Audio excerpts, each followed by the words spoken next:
The sound dies first. That mechanical hum that has been constant for 23 minutes, the electric clippers moving through my hair in practice strokes, goes silent with a soft click. I sit perfectly still in the leather chair, the vinyl cape still draped across my shoulders, waiting for Adrian to tell me we're finished. But he doesn't speak. I can see him in the mirror, standing behind me, with the clippers loose in his right hand. His other hand rests on the chrome headrest, fingers spread just wide enough that I can feel the warmth radiating from his palm without him actually touching me. The shop feels different now that the noise has stopped. Smaller somehow, more intimate. Outside, Franklin Street is quiet for a Tuesday evening. No cars passing. No footsteps on the sidewalk. Even the perpetual hum of the ice machine at Murphy's Market next door seems muted, as if the world has collectively decided to hold its breath. The fluorescent lights above us buzz with that familiar electrical drone, the only sound now filling the space between us. Adrian moves to the front of the shop. His footsteps are deliberate on the checkered linoleum, each one distinct in the silence. I watch him in the mirror as he reaches for the door, his reflection growing smaller as he walks away from me. The open sign flips to closed with a soft thud against the glass. It's barely 6:30. He usually stays open until 8. The blinds come down next. First the large window facing the street, then the smaller one by the register. The Venetian slats close with a series of metallic whispers, cutting off the last traces of natural light filtering in from outside. Now it's just us and the harsh white glow from overhead, casting everything in sharp relief. I clear my throat, meaning to ask if everything is all right, if there's some emergency I should know about. But when Adrian turns back toward me, the words die in my mouth. He's looking at me with an expression I've never seen before. Not in all the years I've been coming here for cuts. There's something raw in his face, something unguarded. He walks back slowly, stopping just behind my chair again. In the mirror, I can see his chest rising and falling more deeply than usual, like he's working up the courage to say something difficult. His hands come to rest on the back of my chair, gripping the leather just above my shoulders. I feel the slight tremor in his fingers through the metal frame. We've done this dance dozens of times before. The appointment, the small talk about weather or the high school football team, the steady rhythm of scissors and comb, the brush of talc across my neck, the removal of the cape with a flourish that sends tiny hairs floating to the floor. It's a ritual as familiar as brushing my teeth. Comfortable, safe, predictable, but something has shifted tonight. The air itself feels thicker, charged with a tension I don't understand. Adrian's usual easy chatter about his morning regulars, about the new traffic light they're installing at Main and 3rd, has been replaced by a careful quiet that makes every small sound amplified. The creak of the chair when I shift my weight, the soft whistle of air through the heating vent, the almost inaudible sound of our breathing. I've been coming to this shop for 7 years, ever since the previous barber retired and Adrian took over from his father. 7 years of monthly appointments, sometimes more often in summer when the heat makes my hair grow faster. 7 years of settling into this same chair, of studying my own reflection while Adrian worked behind me with professional efficiency. Somewhere along the way, without my noticing exactly when it happened, these visits became more than maintenance. They became the highlight of months that otherwise blended together in an endless cycle of work and home, work and home.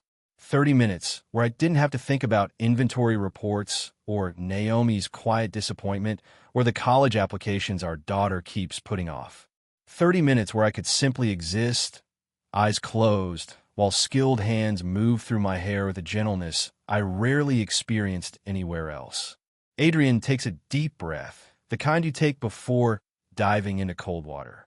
His hands slide down from the chair back to rest on my shoulders, not through the cape, but on top of it, his palms warm and solid against the thin vinyl. I can feel the slight roughness of his fingertips, the calluses earned from decades of holding scissors and razors. He begins to turn my chair. Slowly, the hydraulic base moves with a soft hiss, rotating me away from the mirror, away from the reflection that has always served as a barrier between us. For the first time in 7 years, I'm facing him directly instead of watching him work in glass. Up close, without the mirror between us, Adrian looks different. Older somehow, though he can't be more than 35. There are lines around his eyes I've never noticed, a tightness in his jaw that suggests he's been carrying something heavy for a long time. His dark hair is shorter than usual, like he's been cutting it himself without the benefit of proper angles. We're close enough now that I can smell his cologne, something woody and understated that I've caught traces of before but never been able to identify. Close enough that I can see the small scar on his chin from what he once told me was a childhood accident with a bicycle. Close enough that when he breathes, I can feel the slight movement of air between us. My heart is beating faster than it should be. I tell myself it's just the strangeness of the situation, the break from routine. But even as I form the thought, I know it's not true. There's something else happening here, something I'm not ready to name. Adrian's eyes are steady on mine, dark brown with flecks of amber that catch the fluorescent light. He's waiting for something, for me to speak, to move, to acknowledge whatever it is that has transformed our familiar ritual into something else entirely. But I can't find words. I can barely find breath. The silence stretches between us, heavy with possibilities I've never allowed myself to consider. This is just a haircut, I tell myself. This is just Adrian, the barber who has been cutting my hair for years without incident. This is just a Tuesday evening in a small town where nothing unexpected ever happens. But even as I think these things, I know that something fundamental has changed in this moment. Some line has been crossed, some understanding reached that we cannot step back from. The careful distance we've maintained, the professional boundaries that have kept us safe, all of it has been swept away by a single gesture, a turned chair, a look that refuses to be ignored. I am 41 years old. I have a wife who makes pot roast every Sunday, and a son who plays varsity basketball, and a daughter who wants to study journalism at State. I have a mortgage and a retirement account, and a reputation in this town as someone reliable, someone steady, someone who doesn't cause problems or make waves. But sitting here in this chair, with Adrian's hands still resting on my shoulders and his eyes holding mine with an intensity that makes my chest tight, I feel like I'm discovering something about myself that has been buried so deep I'd forgotten it was there. Something that has been sleeping for decades, waiting for exactly this moment to finally stir awake. The fluorescent lights buzz overhead. The heating system kicks on with a gentle whoosh. Somewhere in the distance, a dog barks once and falls silent. And still we look at each other, neither of us willing to be the first to break this fragile, terrifying, impossible moment that has opened up between us like a door I never knew existed.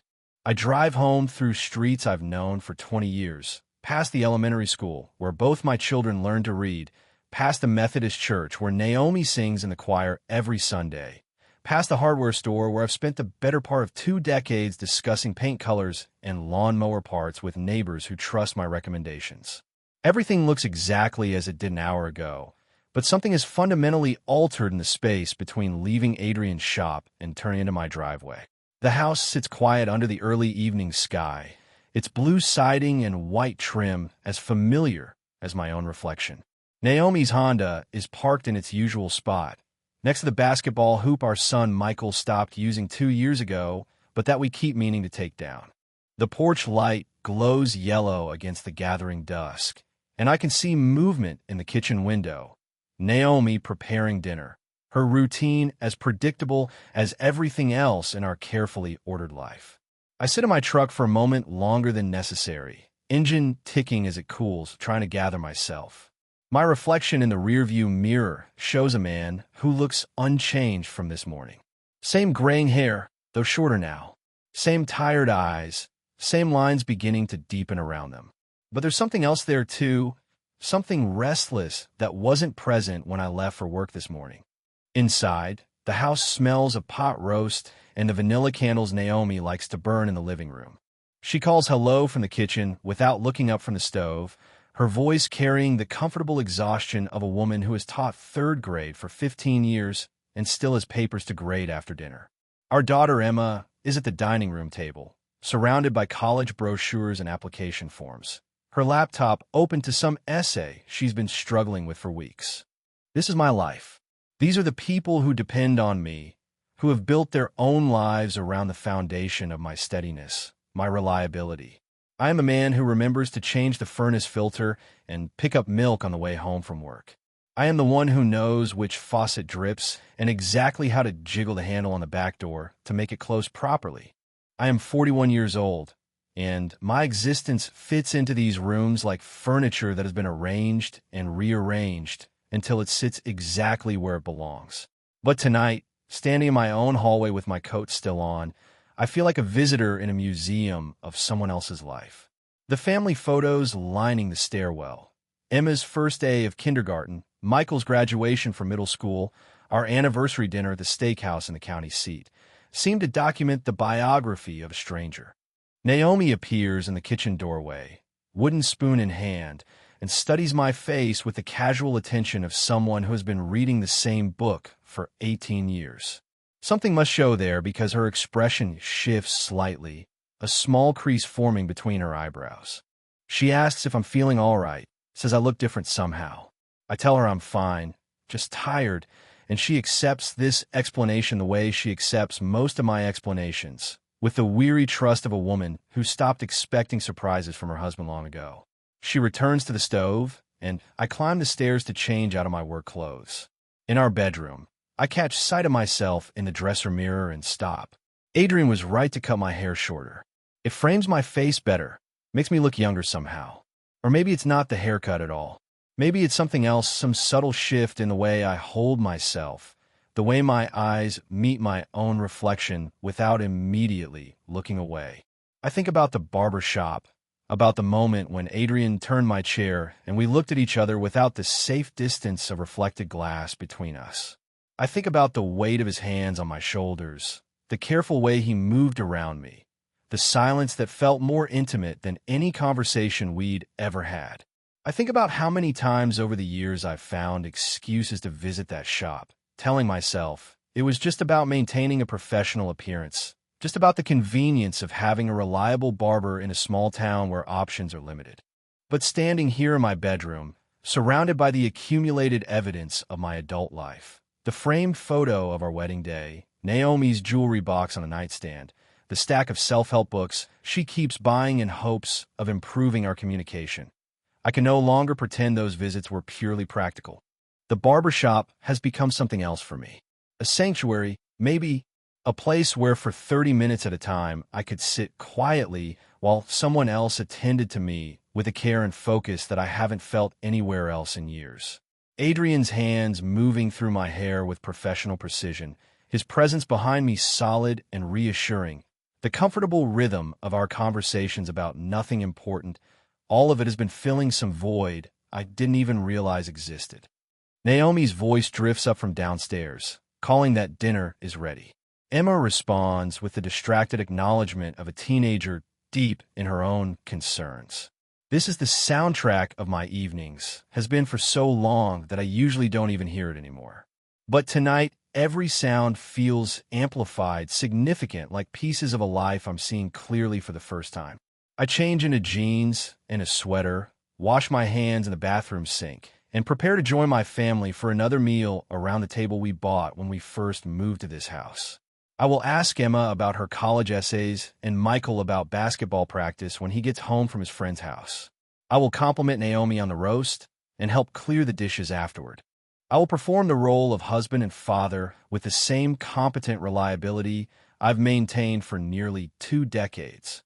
But something has shifted. Some part of me that has been sleeping for years is beginning to stir awake, and I'm not sure I can put it back to sleep again. 3 weeks pass before I find the courage to return. 3 weeks of catching myself in mirrors throughout the house, running my fingers through hair that still holds the shape of Adrian's careful attention. 3 weeks of inventing reasons to drive past the barbershop on my way home from work, slowing just enough to see if the lights are on, if other customers are waiting in the chairs along the wall. When I finally push through the door on a Thursday afternoon, the familiar bell chimes overhead and Adrian looks up from sweeping hair into a neat pile near the first chair. He's alone, as I somehow knew he would be. The shop feels smaller than I remembered, more intimate, though nothing has changed in the arrangement of mirrors and bottles and the old-fashioned pole that still turns lazily outside the window. He greets me with the same easy smile he's worn for years, asks how I've been, mentions that it's been longer than usual since my last visit. But there's something different in his voice, a careful neutrality that wasn't there before. He's watching me more closely too, studying my face in a way that makes me aware of every micro-expression, every involuntary twitch. I settle into the familiar chair, and he drapes the cape around my shoulders with the same professional efficiency as always.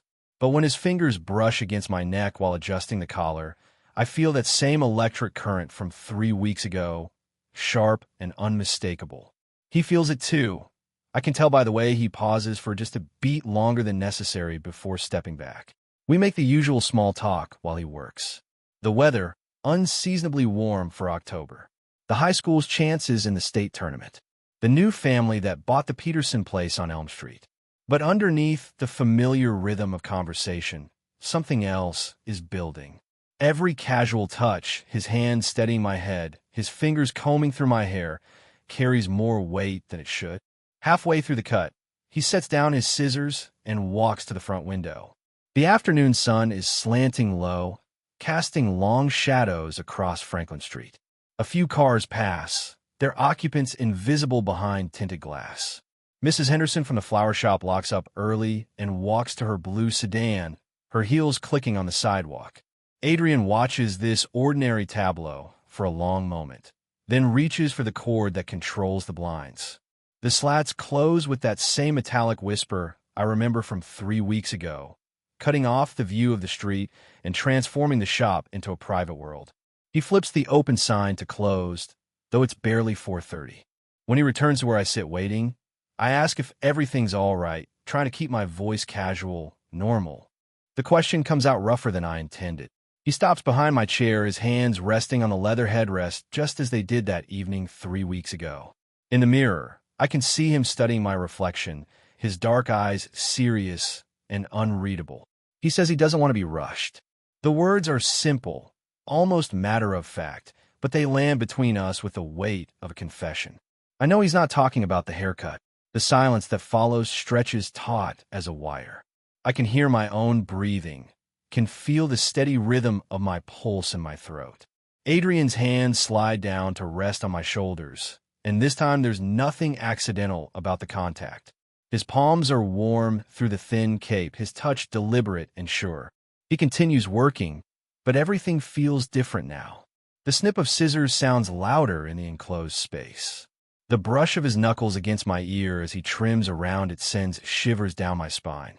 When he runs his fingers through the hair at my nape to check the evenness of the cut, I have to close my eyes and concentrate on breathing normally.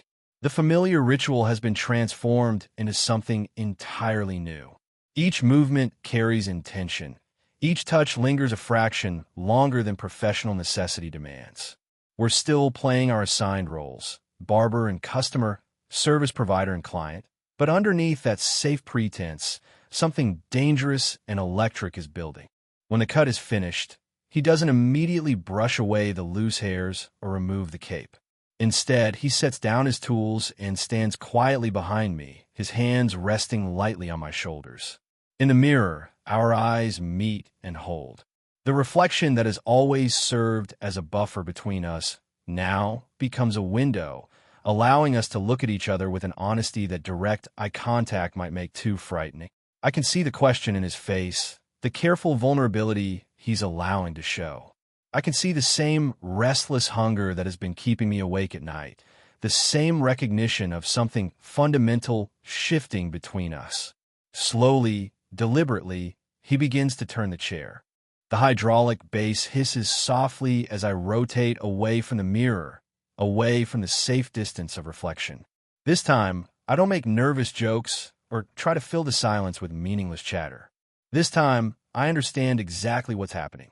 When I'm facing him directly, the cape still draped around my shoulders, he doesn't step back.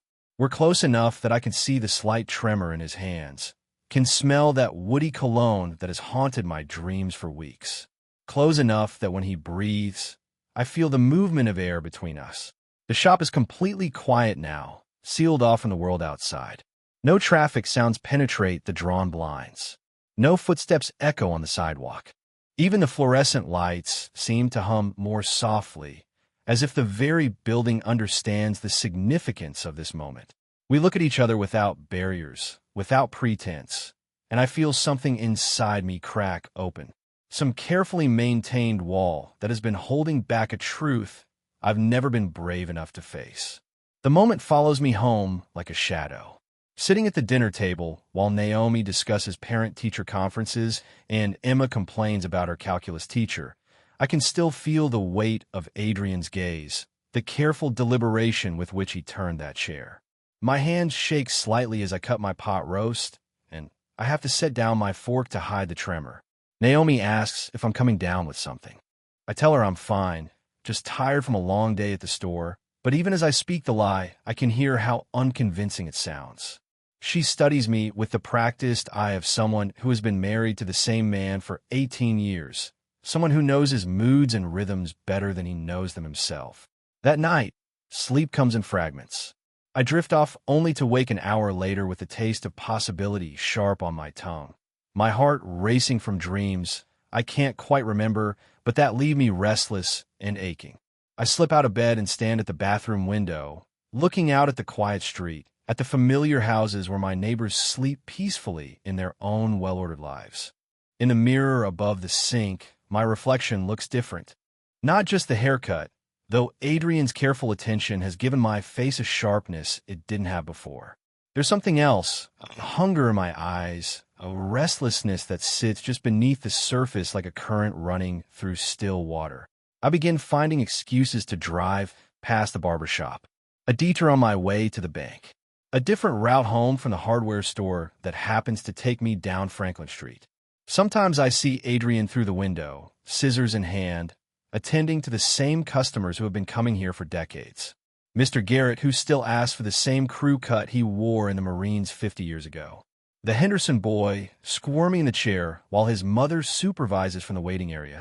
But sometimes the shop is quiet, just Adrian reading a newspaper or organizing his tools. And when our eyes meet through the glass, I feel that same electricity from the chair, that same recognition of something unspoken passing between us. I start needing things from the hardware store more often. Screws for a loose cabinet hinge that isn't actually loose. WD-40 for a door that doesn't squeak. Paint samples for a bathroom we aren't planning to redecorate. Anything that gives me a reason to be out, to drive through town, to pass by that window and see if he's there. The visits to the shop become more frequent too. Every 3 weeks becomes every 2 weeks, then every 10 days. I invent reasons. The weather is making my hair grow faster. I have a wedding to attend. I want to look professional for the quarterly inventory meeting. Adrian never questions these explanations, but I can see in his eyes that he understands exactly why I'm there. Each appointment becomes a careful dance around the thing we're not saying. He takes longer with each cut, his movements more deliberate, his touches lingering just at the edge of what could be considered professional. When he washes my hair, his fingers massage my scalp with a tenderness that makes my breath catch. When he trims around my ears, his face comes so close to mine that I can feel the warmth radiating from his skin. We talk about safe things, the weather, local politics, the high school football team's surprising season. But underneath the ordinary conversation, every word carries double meaning. When he mentions that he's been thinking about taking a vacation, going somewhere quiet where he can clear his head, I know he's really saying that he needs distance from whatever is building between us. When I tell him about the new display I'm setting up at the store, about organizing things differently to make better use of the space, I'm really talking about rearranging the landscape of my own life to accommodate something I'm still afraid to name. At home, I find myself standing in front of mirrors more often, studying my reflection with new attention. I start shaving more carefully, taking time with the blade, making sure my jawline is clean and sharp. I buy new cologne, nothing too obvious, just something that might make Naomi comment that I smell nice. But really I'm wondering what Adrian would think, whether he would notice, whether he would approve of the choice. I catch myself doing things I haven't done in years. Checking my appearance before leaving the house. Choosing shirts that fit better, colors that bring out my eyes, taking longer in the shower, paying attention to my body in ways that feel both foreign and familiar, like rediscovering a language I spoke fluently once but haven't used in decades. Naomi notices these changes with the quiet bewilderment of someone watching a familiar landscape slowly transform. She asks if I've been working out, mentions that I seem to be taking more care with how I dress. She doesn't sound suspicious, just mildly curious about this late-blooming vanity in a husband who has worn the same style of jeans and polo shirts for as long as she's known him. But I'm not the same man anymore.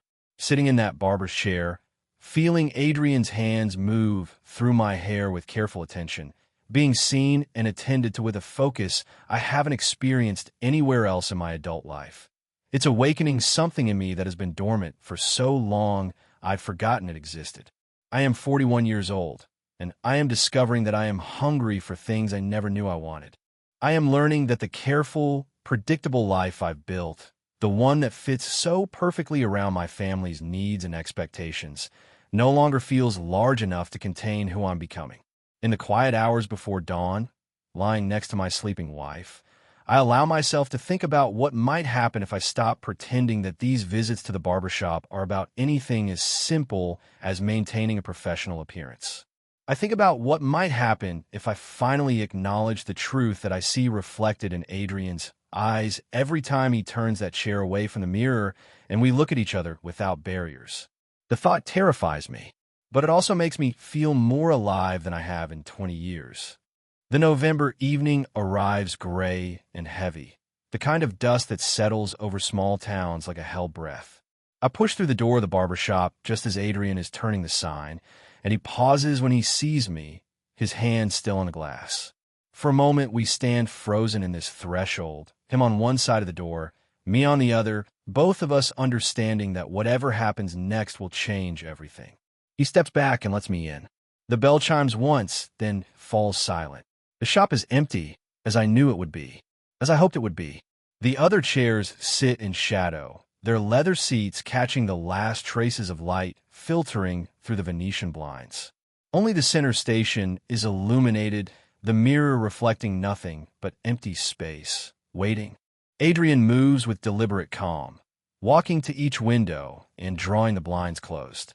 The ritual has become familiar now, this transformation of a public space into something private, something that exists outside the ordinary rules of our small town. But tonight feels different, more final, like a door closing behind us that we won't be able to open again. I settle into the chair without being asked, and he drapes the cape around my shoulders with hands that are steadier than mine. In the mirror, we look at each other with the careful attention of people who have been circling around a truth for months, people who are finally ready to name what has been growing between us. He begins to cut my hair, but his movements are slower tonight, more deliberate. Each snip of the scissors echoes in the enclosed space. Each brush of his fingers against my scalp sends currents through my body that I no longer try to ignore. We don't speak. The silence has weight, substance, like something we can both feel pressing against us. When he sets down the scissors and reaches for the smaller shears to trim around my ears, his face comes so close to mine that I can feel his breath against my temple. I close my eyes, overwhelmed by his nearness, by the careful attention he's paying to every detail. His fingers trace the line of my haircut along my neck, checking for evenness, and I have to grip the arms of the chair to keep from trembling. He moves to stand directly behind me, his hands coming to rest on my shoulders.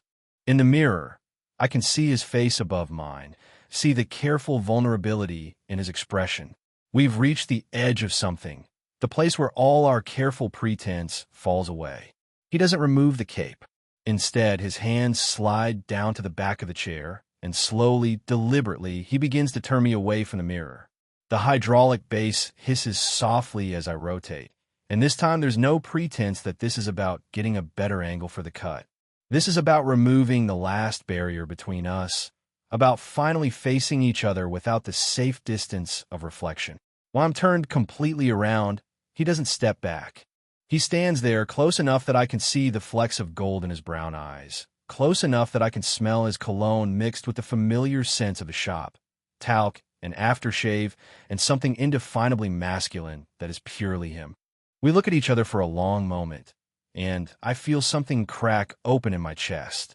All the careful walls I've built over 41 years of being the man everyone expects me to be, reliable, steady, predictable. All of it crumbles under the weight of his gaze. He leans forward just slightly and stops, close enough that I can feel the warmth radiating from his skin, close enough that if I moved even an inch we would be touching. But he doesn't close the distance. He's waiting, giving me the choice, giving me the chance to be the one who finally acknowledges what we both know is true. The words come out broken, barely above a whisper, torn from some deep place I didn't know existed. I tell him I've thought about this for years. The confession hangs between us like something fragile and precious, something that could shatter if we're not careful with it. His hand comes up to rest against my cheek, his palm warm and slightly rough from years of holding scissors and razors. The touch is gentle, reverent, like he's handling something sacred. I lean into it without thinking, and the simple contact sends shockwaves through every nerve in my body. He says my name, just my name, but the way he says it transforms it into something entirely new. Not the name my wife calls across the dinner table, or my children shout from upstairs when they need something. This is a different name entirely, one that belongs to a version of myself I'm just beginning to discover. His thumb traces the line of my cheekbone, and I realize I'm crying. Not from sadness, but from the overwhelming relief of finally being seen. Of finally allowing someone to look at me without all the careful masks I've learned to wear. Of finally admitting to myself what I've known in some buried part of my consciousness for months, maybe years. I am 41 years old, and I'm falling in love with the man who cuts my hair. I am 41 years old, and everything I thought I knew about myself is dissolving in the space between one heartbeat and the next. The shop is completely silent around us, sealed off from the world outside. No cars pass on Franklin Street. No footsteps echo on the sidewalk. Even the fluorescent lights seem to hum more quietly, as if the very building understands the magnitude of what is happening in this moment. Adrian leans closer, his forehead almost touching mine, and I can feel his breath against my lips.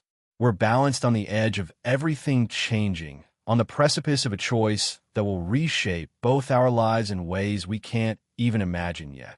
The cape is still draped around my shoulders, the chair still turned away from the mirror.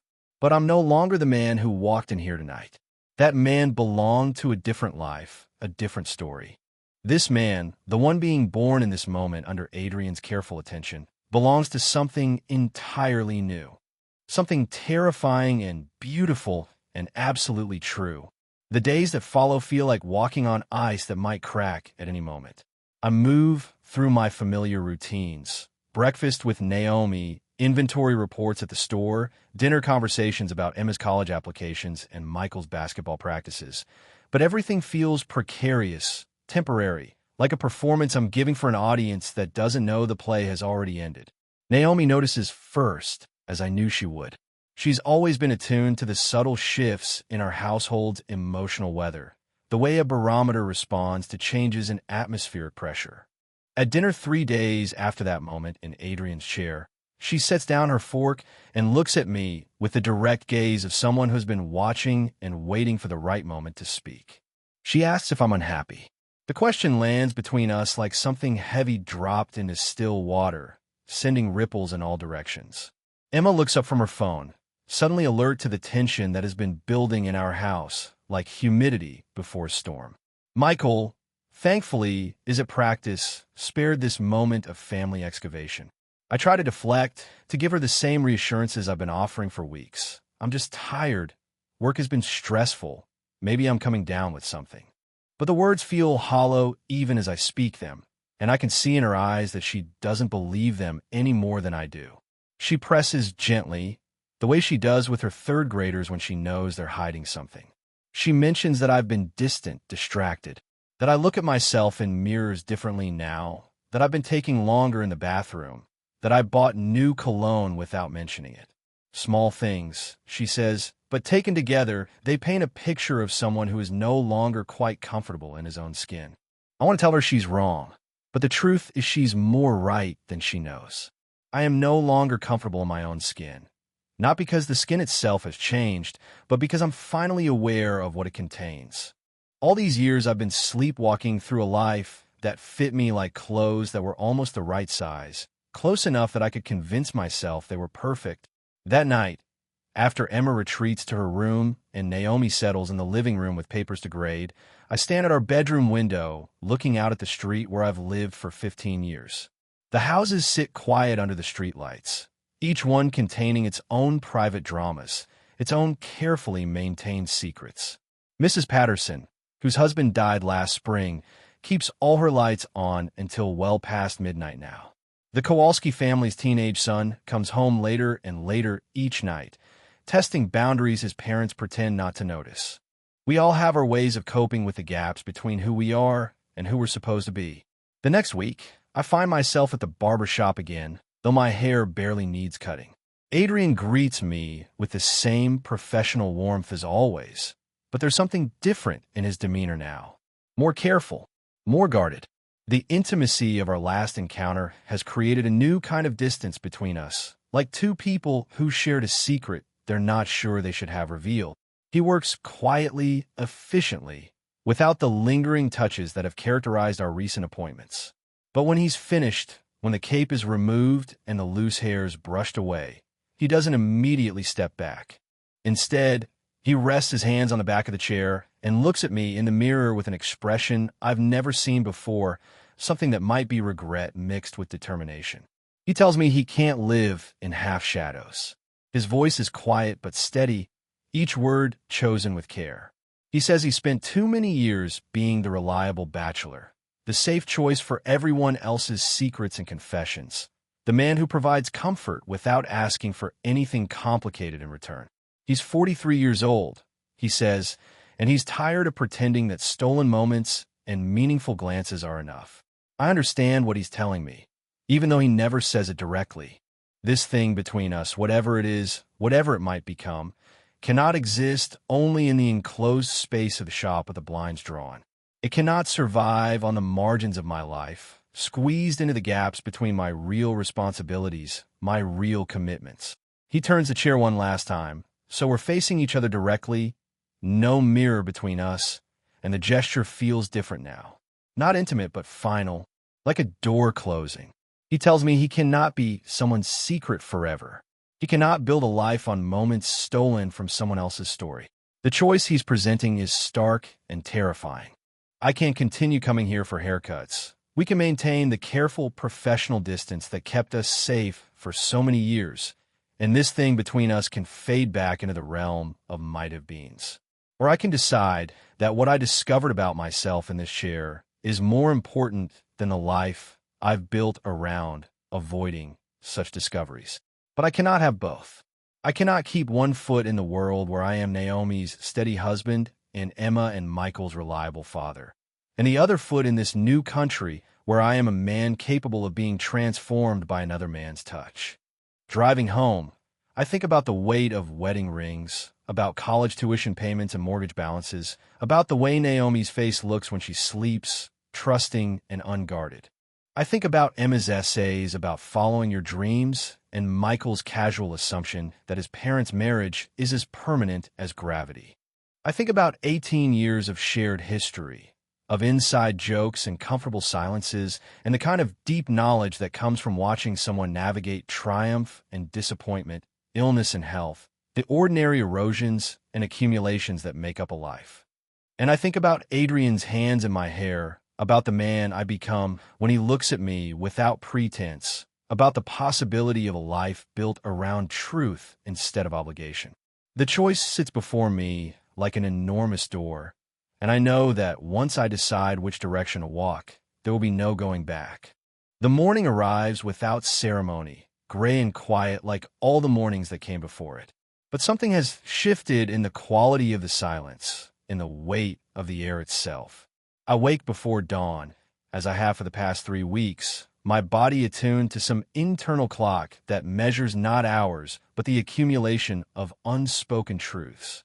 Naomi sleeps beside me, her breathing steady and even, one hand resting on the pillow where my head should be if I were the man who could still find peace in this bed. In the pale light filtering through our bedroom curtains, her face looks younger, softer, like the woman I married 20 years ago when we both believed that love was enough, that good intentions could sustain any life we chose to build together. I slip out quietly, my feet finding the familiar path to the bathroom without conscious thought. In the mirror above the sink, my reflection shows a man I'm still learning to recognize. The face is the same one that has looked back at me for 41 years, but something in the eyes has changed. Some fundamental shift in the way I hold myself, the way I meet my own gaze without immediately looking away. My wedding ring sits heavy on my finger, a circle of gold that once felt like a promise and now feels like a weight. I slip it off slowly, the metal warm from my skin, and set on the bathroom counter next to my razor. It makes no sound as it settles against the porcelain, but the absence of it on my hand feels enormous, final. I dress quietly in the clothes I laid out the night before, the same jeans and flannel shirt I might wear for any Saturday morning errand. Nothing special, nothing that would suggest this day is different from any other. But folded in my dresser drawer is the small suitcase I packed 3 nights ago, when the choice finally crystallized into something I could no longer avoid. The house holds its breath around me as I move through rooms that have sheltered my family for 15 years. The kitchen where Naomi makes pancakes on Sunday mornings and Emma practices her presentations for speech class. The living room where Michael sprawls on the couch watching basketball games, his long legs hanging over the arm of the chair I rescued from a garage sale when we were newlyweds and couldn't afford anything better. These rooms know my footsteps, my habits, the exact sound I make when I set my coffee cup on the counter or close the front door behind me. They have absorbed 18 years of my presence, my voice calling up the stairs that dinner is ready, my laughter at Michael's jokes, my patient listening as Emma works through the social complexities of high school. I am writing myself out of this story, erasing my presence from scenes that will continue without me. Emma will still worry about college applications and boys who text her at midnight. Michael will still shoot baskets in the driveway until the streetlights come on. Naomi will still grade papers at the kitchen table and hum along to the radio while she makes dinner. But I will not be here to witness it. I will not be the man who reminds Emma to submit her scholarship applications or teaches Michael to change the oil in his car or who sits beside Naomi during the quiet evenings when the children are busy with their own lives and we remember what it felt like to be just 2 people who chose each other. The weight of what I'm abandoning presses against my chest like a physical thing. 18 years of shared Christmas mornings and birthday celebrations and ordinary Tuesday nights when nothing special happened except that we were all together under the same roof. The accumulated mass of a life lived in service to other people's happiness, other people's needs. But underneath the guilt and grief, there's something else. Something that feels like possibility, like the first breath after being underwater too long. Something that tastes like truth. I walk to my truck as the sun begins to rise over Franklin Street, painting the familiar storefronts in shades of gold and amber. The barber shop sits quiet in the early morning light, its windows dark, the red and white pole motionless. But I know Adrian is there, has been there since 5:30, the way he always is on the mornings when he needs to think, when he needs the solitude of the empty shop to organize his thoughts. I park across the street and sit for a moment, engine ticking as it cools, suitcase on the passenger seat beside me. The morning is so still I can hear my own heartbeat, can feel the weight of the choice I've made settling into my bones like something permanent, irreversible. The man who walked into that shop 7 months ago for a simple trim no longer exists. He dissolved slowly, appointment by appointment, touch by careful touch, until what remained was someone I barely recognized but finally understood. Someone who had been sleeping inside me for decades, waiting for the right moment, the right person, the right combination of courage and desperation to finally wake up. I crossed the street with my suitcase in hand, each step taking me further from the life I built and closer to the one I'm choosing. The morning air is cold against my face, sharp and clean, full of the promise of winter and change, and endings that are also beginnings. Adrian's door is locked, but through the glass I can see him moving in the dim interior, arranging his tools, preparing for another day of attending to other people's needs with the same careful precision he brought to mine. He looks up when my shadow falls across the window, and something in his face shifts when he sees the suitcase in my hand. I don't knock. I don't call out. I simply stand there on the sidewalk in the growing light, waiting for him to decide whether this story ends with a door opening or closing forever. The barber's chair sits empty in the pale morning light, turned away from the mirror, facing the room like an invitation I'm finally ready to accept.